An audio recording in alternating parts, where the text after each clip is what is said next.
Hello and welcome to this micrographics webinar. We will begin shortly, so stay tuned.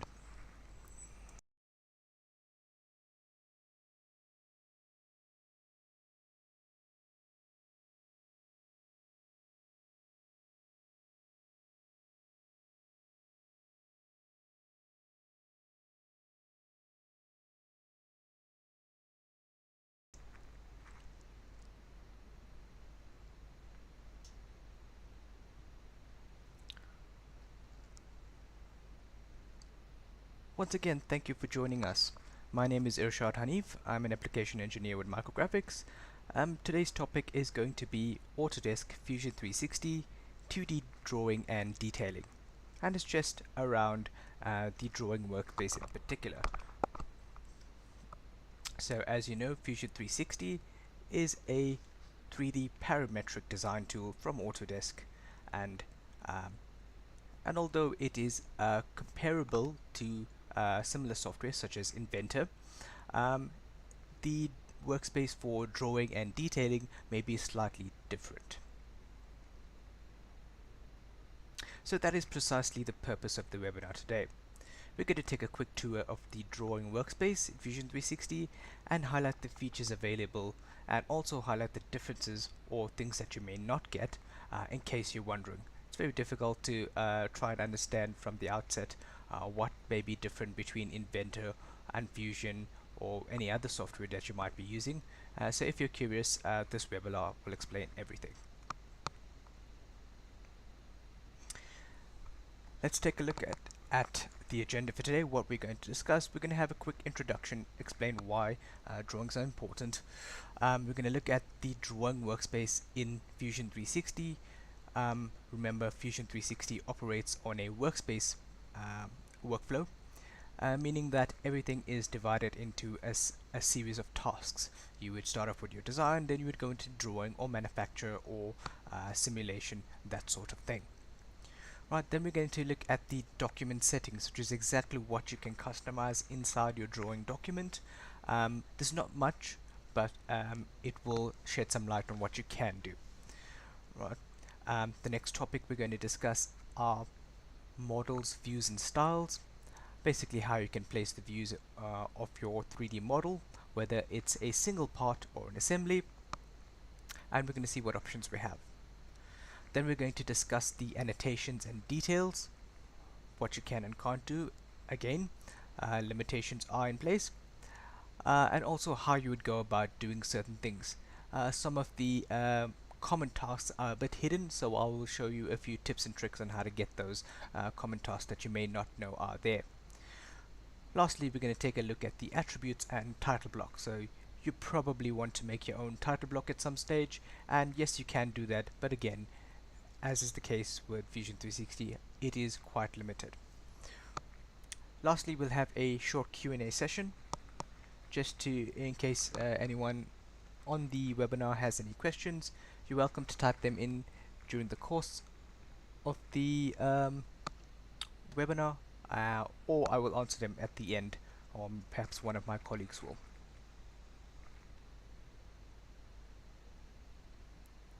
Alright, first thing about me, who you're chatting to. Like I said, my name is Irshad Hanif. I'm an application engineer with micrographics with approximately 10 years of experience.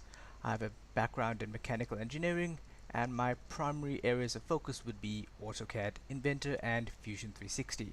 So if you have any questions regarding those, you're welcome to contact us at Micrographics.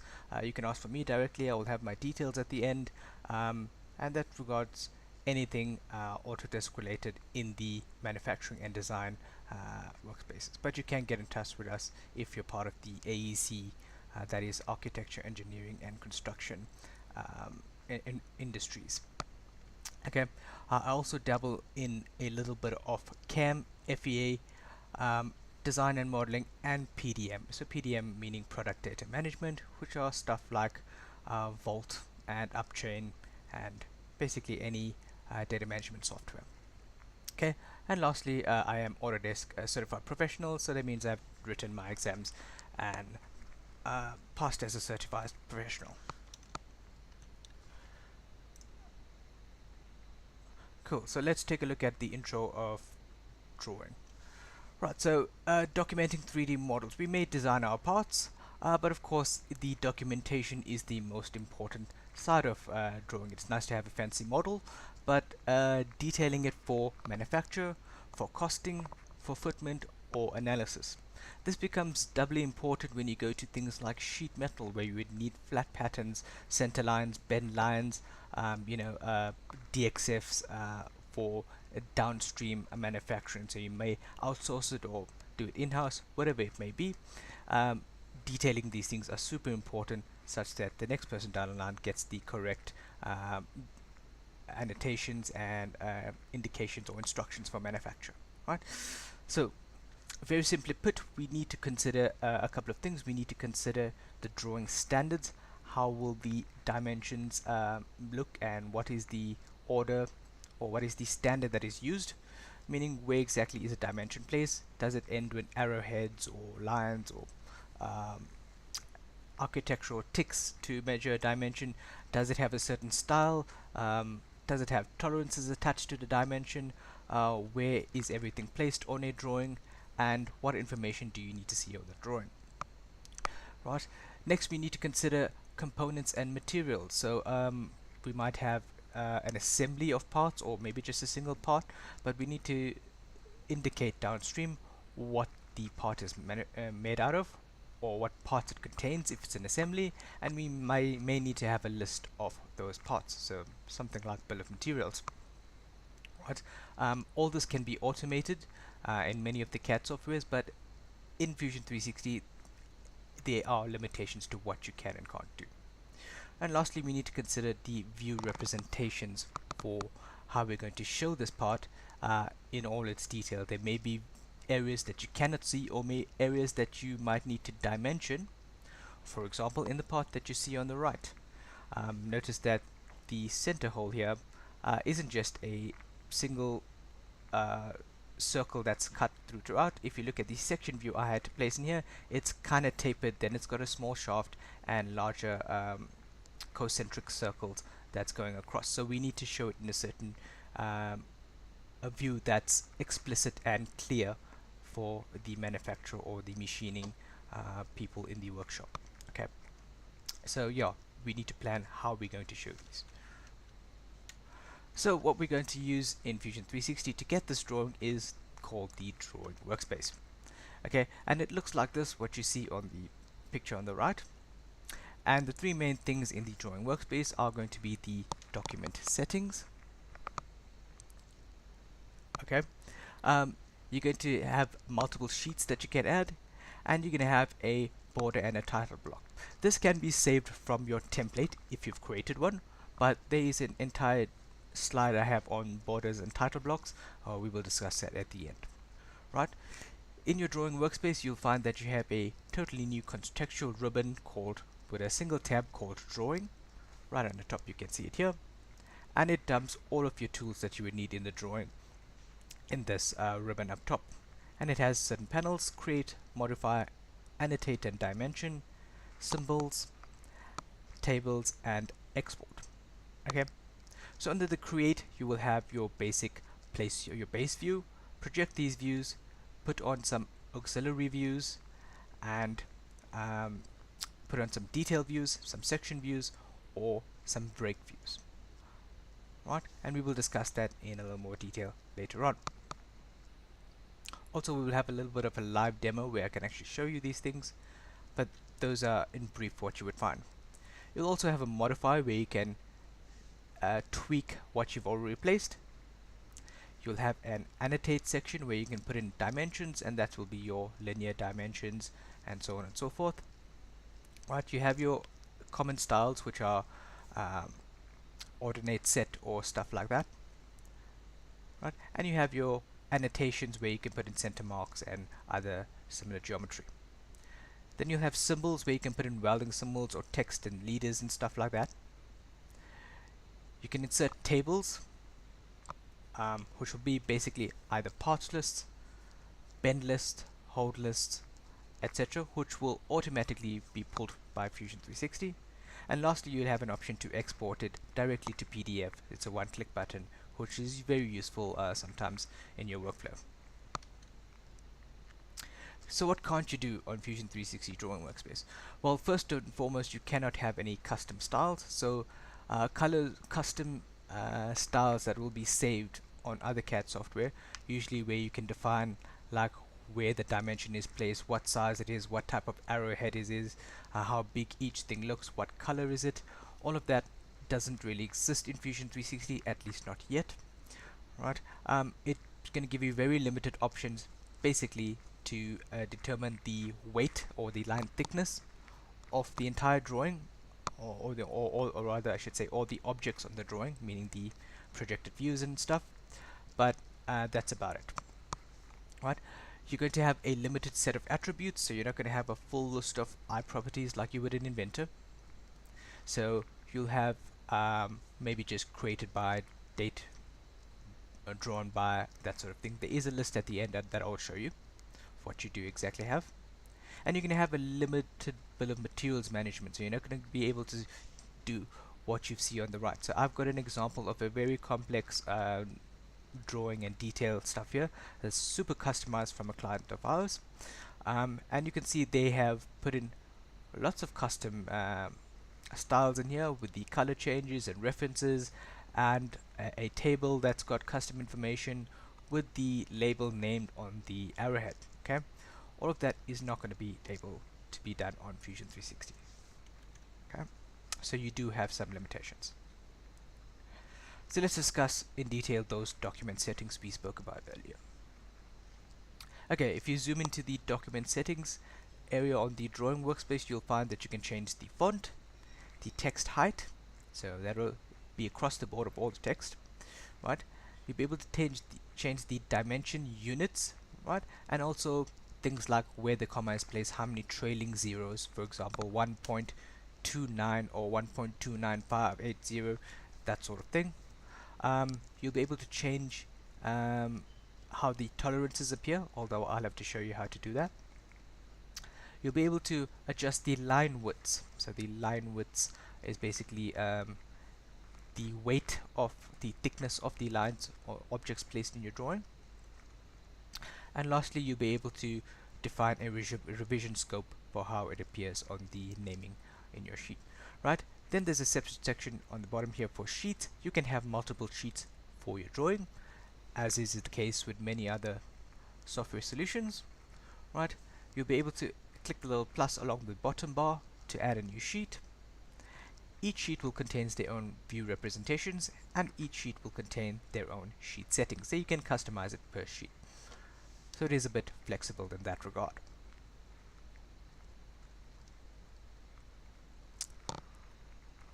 Let us now discuss views, models, and styles.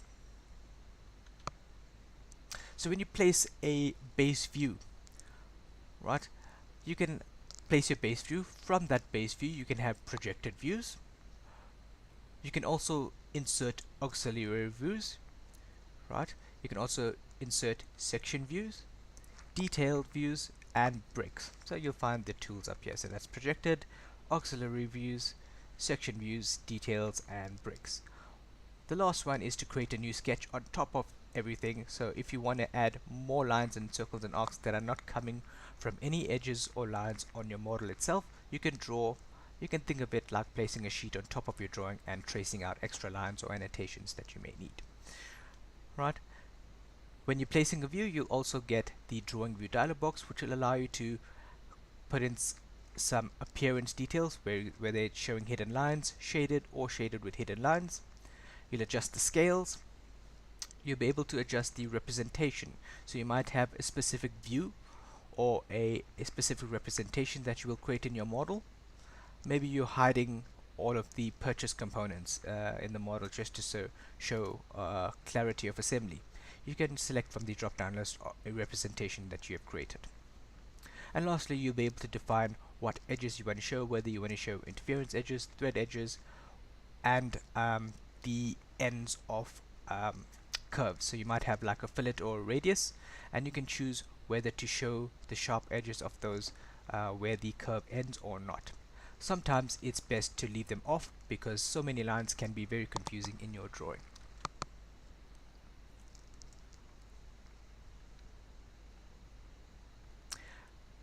Okay, now we're going to discuss annotation and detailing. So for our dimensions, I have put in a wall of text here, but it's very simple. I've just bullet pointed the important information. You'll see here in my clear example, these are not the same parts, so don't worry. The first example is just a single part where we will talk about putting in dimensions. You notice I don't have any fancy styles, but the format for how these dimensions are appearing here is dependent on the selected standard. So you'll find that when you take a drawing from the model space to the drawing workspace, you'll have an option to select a standard, and this defines, I'm not sure if you can see it very clearly here, but you see that little style of dimension, whether the dimension number is breaking up the dimension line. I think that is corresponds to ASME. ISO will be where the text will be aligned in the same direction but above or below the dimension error. So different standards will allow different views. It also changes the way a radius or circular dimension is put in, right? You can have, again, like we discussed earlier, linear, aligned, angle, or radius dimensions. You can choose, or you can use the Smart Dimension tool, which would automatically pick up exactly what you're trying to dimension, right? Tolerances can be added as well. So simply by double clicking on any of your placed dimensions, you can find that you can have a standard tolerance set. So you can have either a deviation or a specific tolerance in one direction, maybe 5 mil over or 5 mil under. It can be, right? And I'll show you that in the live demo. Symbols, text, and leaders. So we can have welding symbols, center marks, center lines, etc. Again, that's in the geometry section. It would automatically define center lines depending on two areas that you click, just like how I've done it in the section view. And you can add text or text with leaders. For example, text, I've just added plain text to make a note on the top right of my drawing, and I can add text with leaders where I can add stuff like that, where I can point to a specific circle and give it some information. Lastly, I can add tables to my drawings. So you'll find that I can have an automatically generated parts list depending on the view representation that I've put in. So if I've put in a view representation with all the parts, it will show whatever is in this view. In this 3D view, for example, I have everything, including my contents and the parts. Okay. As a result, I could just go to the tables placement, automatically place a table, sorry, and customize what columns I see. There's a limited number of columns that I can choose from. It's not as intense as something like Inventor, but it would automatically balloon it and automatically link the numbers up to the correct line item for me. If I would like to change them, there is a renumber tool where I can simply click on the number and renumber them, and they would update in the table automatically as I click. I can also do bend tables, whole tables, a revision history table, or I can make my own table full of my own information that I want. So I will choose the column or type the names and create a brand new type of table that doesn't exist. Alright. Remember, most of the things are meant to be super simplified and easy as a one-click solution. Right, let's move on. And lastly, we're going to talk about the attributes and title block. So with Fusion 360, you can indeed edit your title block and your border, right? To edit your title block, you will simply select the title block, right click and choose edit title block. It will bring you to the contextual title block edit menu, where you will find that you can insert a new block or new set of lines and areas where you would want to put information, and you can have fixed text shown here in black and attributes shown here in blue. Fixed text will be things like a heading or something that's going to remain the same all the time. Attributes, of course, are things that are changing depending on the drawing. For example, the drawing owner, who it was approved by, or the document type, or the scale, or the date, or the sheet number, right? So all of these things will be automatically populated from the drawing, the ones in blue. Now, in your attributes, the blue ones are called attributes. These are the list of attributes that you can put. You can put in drawn date, drawing scale, paper size, a project name, a title, part number, part name, um, mass and material of the um, object or part that you have. Now these two are interesting because it gets this from what you've set in your design. So material, you can set a custom material for your part in your design, right? Or you can select, sorry, from that it can select your mass, so it knows the total volume. I mean, it is a 3D parametric software. It'll work out, says, okay, I know the information for this aluminium 6061 material, for example. I know the volume based on the geometry. I will calculate the exact mass of this part for you, and you can put it out in your title block or somewhere in one of these columns that you've created. So that will be quite automatic and quite nice, right?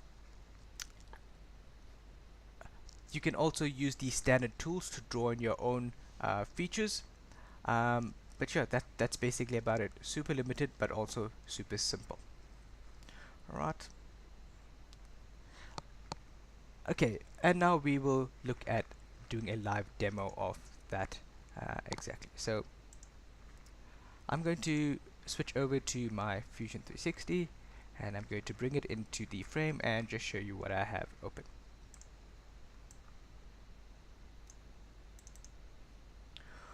Alright, so here I have a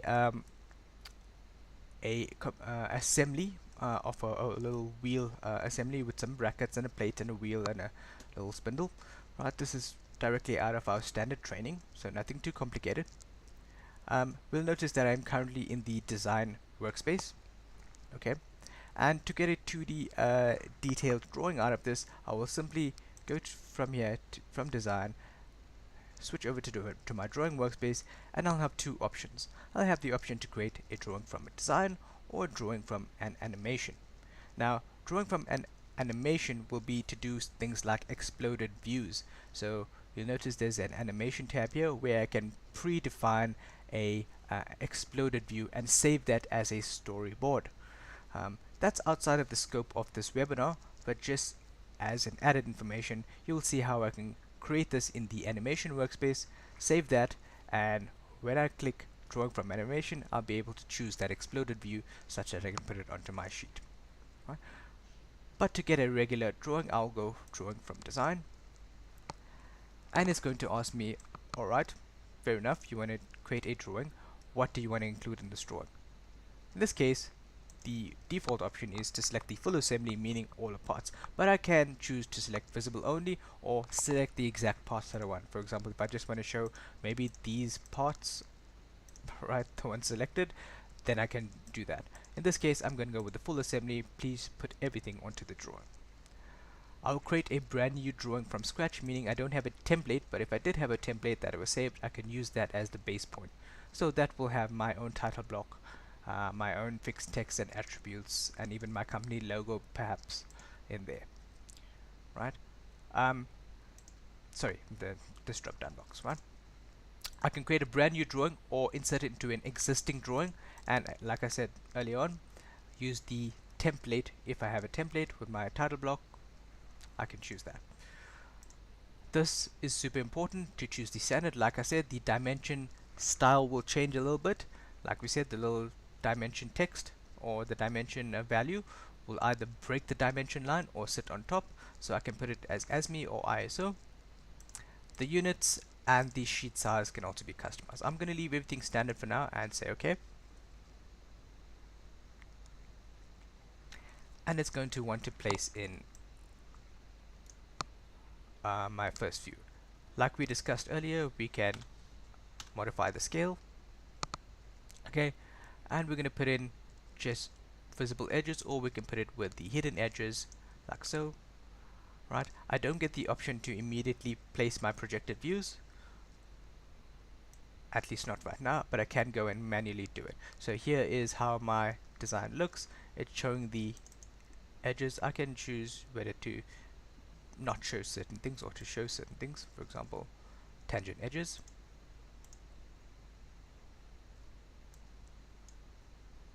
Alright, I'm going to put in some projected views.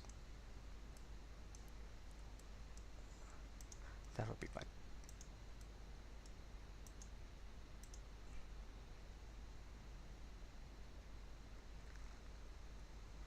And of course I can customize such that I show a third view or show what the isometric view in a particular fashion that does not match all of the others. Okay.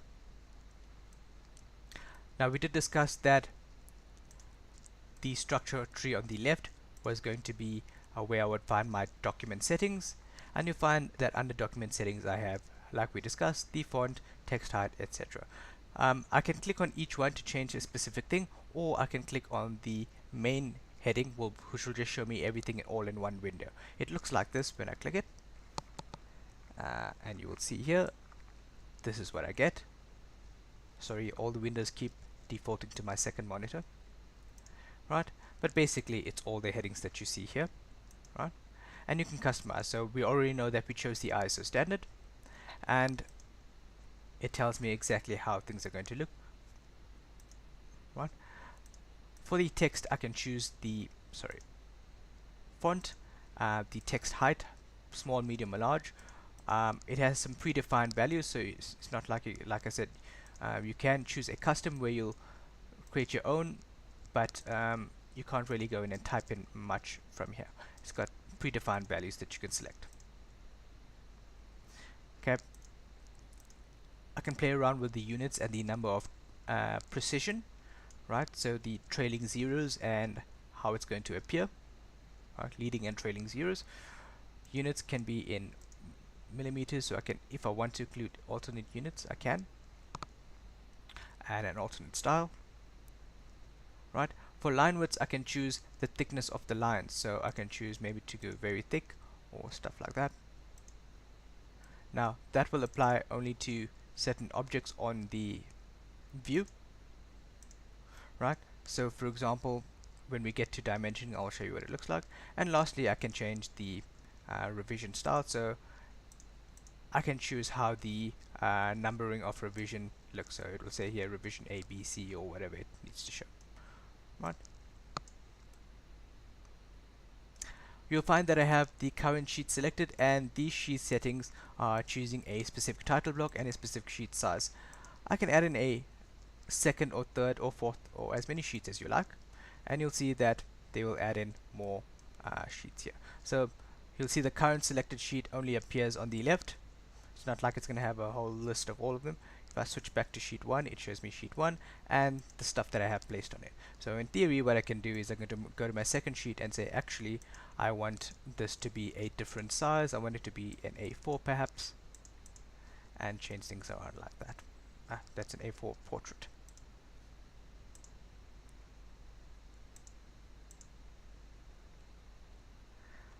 Where is this?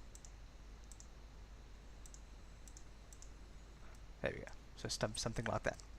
Alright. Now when it comes to dimensioning, oh, by the way, sorry, one thing about the sheet placement is that as you place things, the browser tree gets filled in here where you can see exactly what you want, but very importantly, you can choose to hide or show certain things in here, right? So you can suppress a part completely or just hide it entirely. So you'll find that certain things I can hide if I don't want to show it,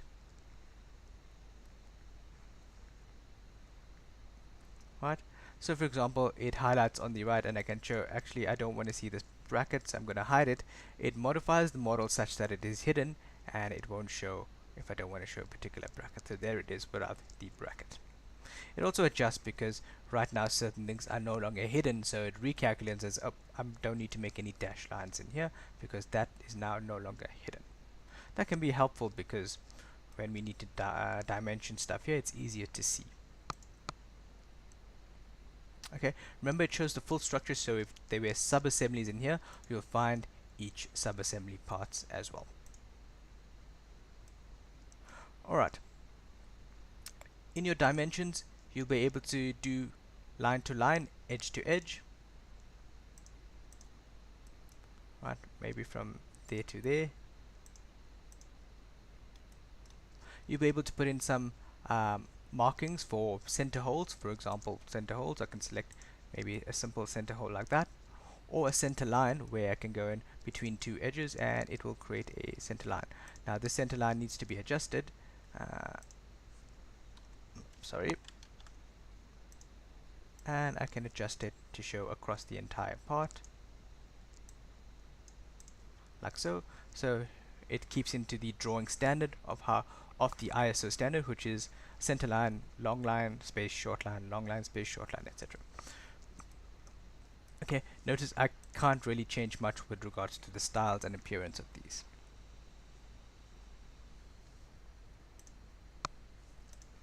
Okay, here are the full list of dimensions.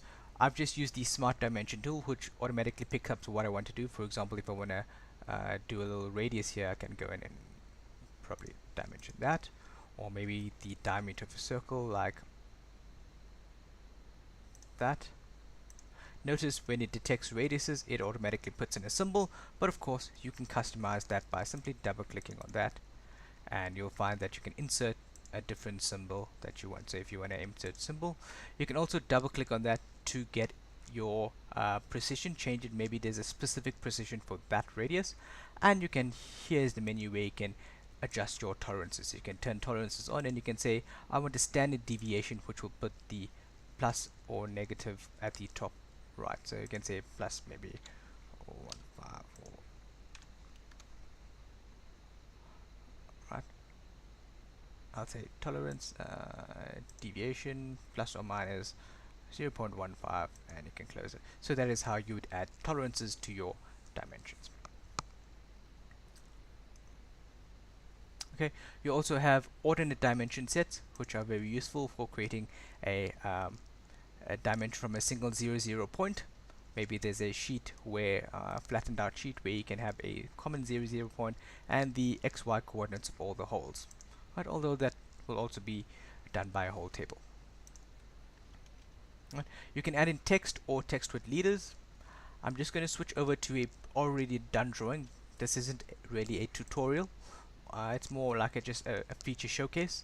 So for example, you can put in fixed text here using that tool, or you can put in a leader with text here like so, and again all I have to do is just click on an area here, put in a leader, and I'll have all the tools to insert symbols and type in my text and adjust the way it looks. That's how I got this entire note here with the leader. Okay, I'm going to delete that. You'll see here I've got the same thing. I've got a center line, I've got my dimensions with symbols, and I've created a section view with some sketch lines on top of everything. Again, I can't really change the color, but I can go and adjust, for example, the weight or the thickness. I can try and make it very thick.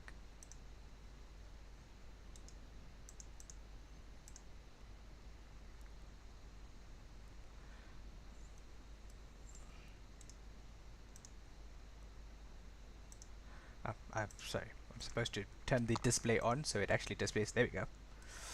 Right, so you'll find that it just does the thickness across the board. Nothing much customized where you can actually change it per dimension. You'll notice that, however, as I zoom out, the thickness scale of the dimensions adjust such that it's more clear. So when you print this out, it will still be quite distinct, so you can use it and make the object line thick, and then the dimensions will remain in scale. They will scale according to the zoomed out view, so they won't really clash, and that's how you can determine difference. It actually looks a lot better like this.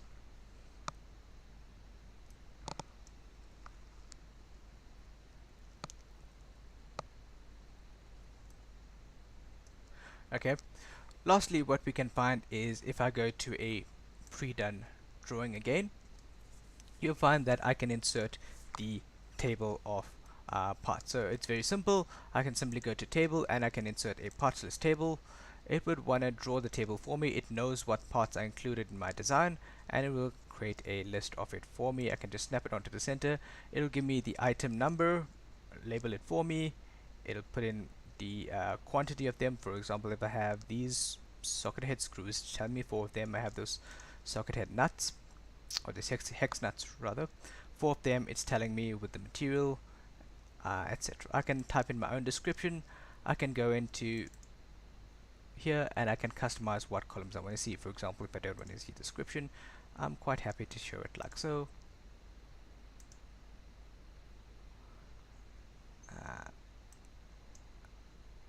I want to stretch it out this way, but it's just going to do that. There we go. That looks better. So I'm guessing I can probably do this. Yeah, that looks a lot nicer. Right. So these will automatically be done, and I can renumber these or align these balloons. So I can say renumber these from, let's say I want to make it from 7 onwards, and you'll see as I click on these, it will adjust in the 8, 9, 10. It will adjust in the window for me without me doing anything. So it's quite cool. I can also go in and neaten my drawing up where I can align them, and I can say choose all of these ones and align them across the line that I will draw here, and then I'll say align my balloons, choose maybe these two and align them across here like so. So it makes an easy way to align in a line that you draw. So I drew a line there and put them in line. Okay, you'll see here, here's my export tool to export to one of these formats: DXF, DWG, PDF. DXF will be useful for, like I said, flat patterns and stuff when you go to sheet metal, although slightly outside the scope of this webinar. Right? And lastly, to finish off, we spoke about the editing of title blocks. So when you make a new template, you want to edit your title block, and the way to do it is to simply select your title block, make sure it gets highlighted blue, then right click, and you're going to say edit title block. You can either create a brand new one or edit the current one that you have here. Best to edit it because you'll have something to work with from default. So you'll say edit, and it will take you to the contextual title block menu like we discussed. Okay, again, the black text is fixed text, can be made from here. So for example, I can put in a separate section here. We'll put in maybe my company logo, or I can say maybe insert from my computer.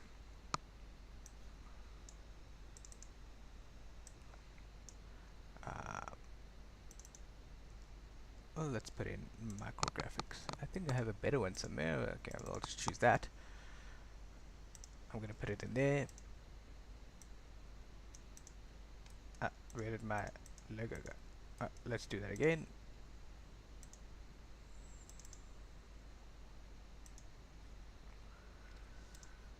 Right, so I can insert my logo, and I can insert some fixed text. So I'll just show you an example of that, which is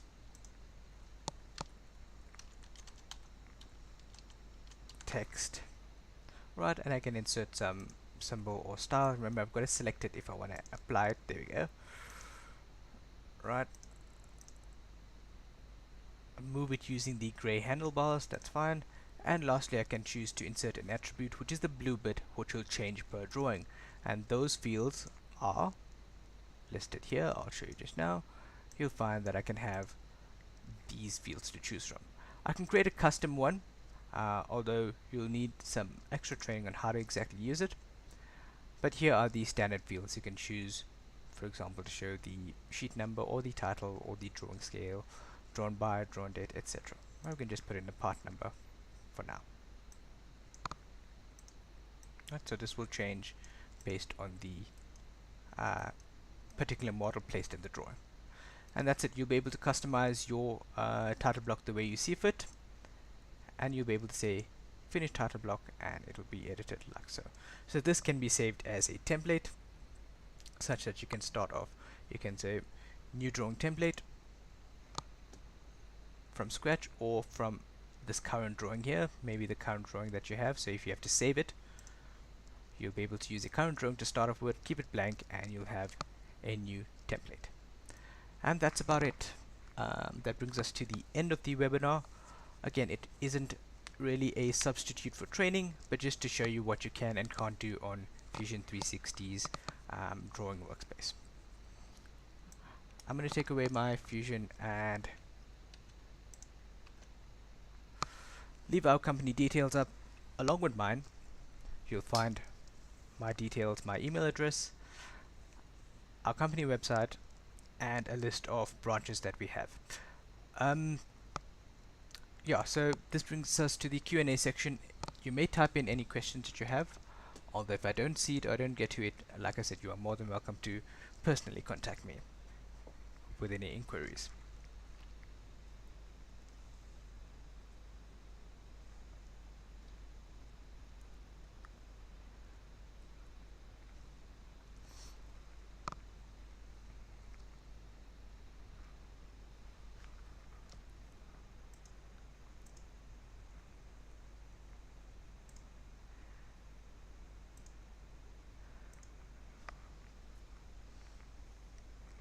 Alright,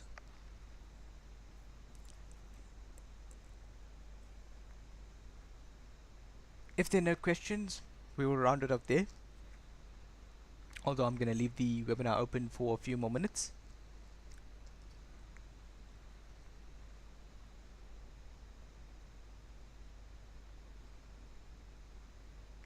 Once again, we'd like to thank you for joining the webinar.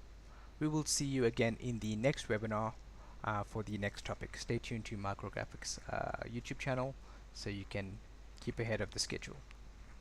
Thank you and bye-bye.